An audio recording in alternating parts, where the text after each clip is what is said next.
Hello and welcome to the John Waters evaluation. I'm Jimmy Gore. I'm Liam Fitzpatrick. And basically what we've done this year during the A-level media is that we've done 2 ancillary tasks, which consist of a front cover and a poster. And then we've got a main task, which was a teaser trailer, which in its length is, 90 seconds or a bit more, not really over 2 minutes. So what we're basically going to do is talk about the conventions that we've used during making the trailer and the magazine front cover and the poster, and talking about synergy as well. I'm Liam. My role in the production was director and co-writer of what was the final thing you saw on screen. And I'm Jimmy, and my role was basically to act within it, and I also wrote the actual initial idea with Liam, and then edited it as well, and also sort of semi-direct it as well. Right, the first question that we've got to answer here is how did we use synergy within our actual media products? Well, because the ancillary tasks were a poster and a magazine front cover, we had to look at many different conventions. In particular, we looked at Empire front covers, because me and Jimmy were both big fans of what Empire do. We think they give good reviews, and the way they construct their front covers are very enticing to the general public. I mean, we looked at basically what would conventionally be on a magazine front cover. So, for example, we did one of our initial ideas was to actually have the main character of our teaser, The Resurrection of John Waters, actually standing there not in costume, but as an actor, yeah, and being interviewed as an actor. But then when we looked into it a bit, we realised that actually it wouldn't work, because you have to be like some sort of megastar to do that. Like we saw that Daniel Radcliffe and the crew of Harry Potter actually had a cover like that. And Heath Ledger as well. Precisely, yeah. And as that went on and we looked at more and more magazine front covers, we found that predominantly all of them were in costume, so that obviously the reader can instantly look at that and relate to the film. Yes, the iconography of it, because John Waters, he's, as we've always presented him, in a suit with a guitar. So when the teaser trailer comes out, people can immediately make that connection that that's John Waters. Which is exactly the connection that we want to make in terms of synergy with also the poster, which all 3 of them, the poster, the teaser trailer and the magazine front cover, all have a similar feel to it. It's very sort of gritty and sort of that sort of feel. But if we go back to the actual fonts that we've used in terms of magazine front cover, how do you think that's conventional to say Empire? For Empire, well, looking at Empire, whenever they construct their front cover, the title of the film, whatever it may be its own unique font, because when you say like The Dark Knight Rises, and other films, they all have their unique font, which makes them stand out on the page. We've done this for everything else. For The Resurrection of John Waters, usually we use the typeface engravers. We've always done that. But engravers MT. But for this, we went into more research, and we were able to download new experimental fonts, which really gave it its own unique brand. As funny as it sounds, the font that we've used is actually called Vanilla Whale. It's actually quite funny. But yeah, I don't know why. I was just thinking Anchorman, probably.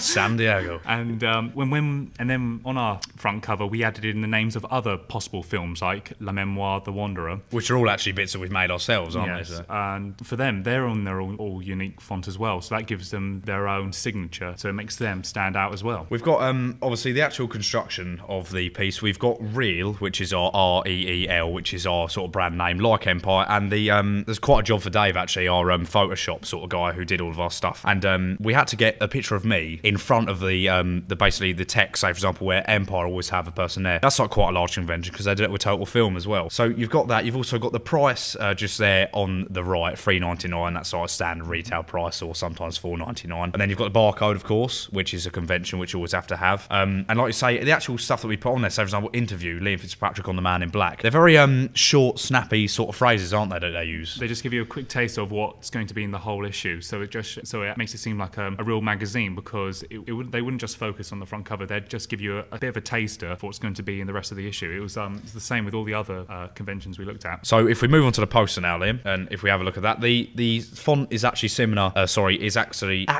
exactly the same as on the magazine front cover. And it was taken from the same photo shoot, because if you compare the two, it's the same background, and it was the same guitar being used as well. Very sort of plain, gritty background, isn't it? It works quite nicely. I actually quite like it, the dullness of it. If we look on what he actually says on the poster, so we've got a tagline, which is "Within the man lies a beast," which is the beast of me, obviously, if we talk about that for a bit. Beast of Me, Johnny Cash's song, we took a very large inspiration from that song, because we thought this it's related to John Waters. He was a man, but he had inner conflict that was just bubbling up inside him. It's a war between. There's a war going on with like inside him, isn't there? You know, and he doesn't know which side to choose. And obviously, The Beast in Me is a song by Johnny Cash. We actually did do a version of our main trailer with the song Beast in Me, which you recorded yourself, which we'll upload to the blog actually. And which we recorded ourselves with one of my friends who's got a recording studio. And we liked it. It worked very nicely, but we think that the New York thing just works a lot better. But we'll move on to that in a minute. Yeah. If we look at other things coming soon, that's a typical teaser thing, isn't it? Yeah, it's very vague and all that. It's just giving you the idea that this film will be coming soon to a theatre near you, but it's not giving you an exact date. So it's just keeping you interested. It's building the hype, isn't it? So you want to research into it, and that's why another teaser convention is putting a website on there. So you do the next step by researching it yourself and going on there. So we've got www.johnwatersmovie.com. We had a look at quite a few of them, didn't we, to see what the actual best term of putting on there was, like johnwaters.com. But we've just gone for the movie, like John Waters movie, because it's a lot more professional. If we move down on, if we could quickly talk about the image, it's a shadow, isn't it? A silhouette with a guitar there. And once again, it's a tribute to Dave's editing skills, because originally Jimmy's body was actually in shot there. And his hand was on top of the guitar. But Dave, thanks to his genius editing skill, he was able to remove Jimmy and replace him with just a silhouette, just basically. a shadow, which again is like that split sort of dual Jekyll and Hyde situation that we're talking about with a Beast, isn't it? And then if we move down on our poster, we've got our production logo, the Four Horsemen. That's down there, very small, tiny font. We've got Harley Quinn Productions, again our company. These are all typical conventions of a trailer. All of these little things will be on there. There's not actually any names on there. You know, with the actual official movie poster, you've got like the credited list, haven't you? You've got the whole cast on there, the crew, all that sort of stuff. And then basically that's our poster done. Two questions we're answering here is in what ways does our media product use, develop, or challenge forms and conventions of real media products? So we're answering that as well. And then we've got how did we use media technology in the construction and research, planning and evaluation stages? So if we go now onto the actual trailer itself. So if we have a look at it here, straight away, we've got our green BFF Film Foundation, but ours is actually American because our production is American. It was filmed in America. We'll talk about that in a minute, but ours is actually supposed to be an American sort of thing. And it's typical on all the teaser trailers you get on in America and everything, because they're very strict on what it is over there. So they have to like present it. So if there's parents there, they have to know that this thing is good for their children to watch or anything like that. I mean, and straight away we looked at quite a few teaser trailers. One of our preferences was The Dark Knight Rises because we're big fans of sort of Nolan and Bale and that whole sort of thing. And what they had at the beginning of their trailer was their companies. So you had Syncope and Legendary Pictures, and obviously DC as well. So what we've done is we've done our one that we've had for a few years now, which is a Four Horseman picture that comes up nicely, and then we go into Harley Quinn Production, which I actually had to play around with to get it like that because originally it was different. Yeah, because in all our other sort of films, we've had the transitions very different. It's usually just come up on screen and either just span around. But yeah, it's like we did. Usually I edit all of the words with Final Cut Pro, but I actually found a really useful program which I can't believe I was ignorant to before. It's called LiveType on the Mac, and I've only discovered that this time. And you can create really fantastic looking film titles that look literally they're the real deal, aren't they? So we've been using them, and that's how I did that. I put an effect on it called stage appearance, which makes it all grainy and stuff. And if we move on to the first shot, which if we talk a little bit about what we did, we actually went to New York on a school trip, and we took the advantage of shooting over there, didn't we? Yeah, and that was probably one of the best decisions we've made. Our opening shot was taken from the Staten Island Ferry. That's the boat that takes you around Manhattan and Ellis Island. Takes you around the Statue of Liberty, doesn't it, and shows you all that sort of thing. And basically, already here, I really like this shot, simply on a basis that it's very smooth considering it's on a boat. Yeah, which was quite good. And the coat's blowing in the wind, which is a really nice little sort of touch, isn't it? Like it's and instantly you've got like it's a really nice shot of, you can actually see New York in the background there, or parts of New York. You've got like Brooklyn and Harlem, places like that, and it shows instantly there's travel there. He's on a journey to go somewhere. And once again, filmed in HD using Canon EOS 500D and 550D. And then if we move on to the next shot, which is a pain in the arse, to be honest. That was a struggle to do. This next shot that you'll see in the trailer is taken from the top of the Empire State Building, which is quite an achievement. I think I really like this shot simply because of that. Because we went up there with all our equipment, but as soon as we went through security, they confiscated all our tripods. We were just allowed our basic camera, so as if we were going to assassinate someone from the top of a rooftop with a bloody camera tripod. But because the wind, I would have to say it was up to 30 or 40 miles per hour, and it was freezing cold. I mean, we tried doing shots ourselves, didn't we? And we just couldn't get the camera still, and that's why you will see there is a slight shake on it, unfortunately. But luckily, where it tilts up to the sky, and you get a nice little lens flare there, don't you, as well, which is really nice. Our next shot, if you want to talk about that, I like this shot. It's great.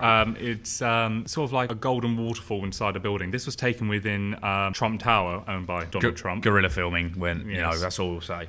Security was on us.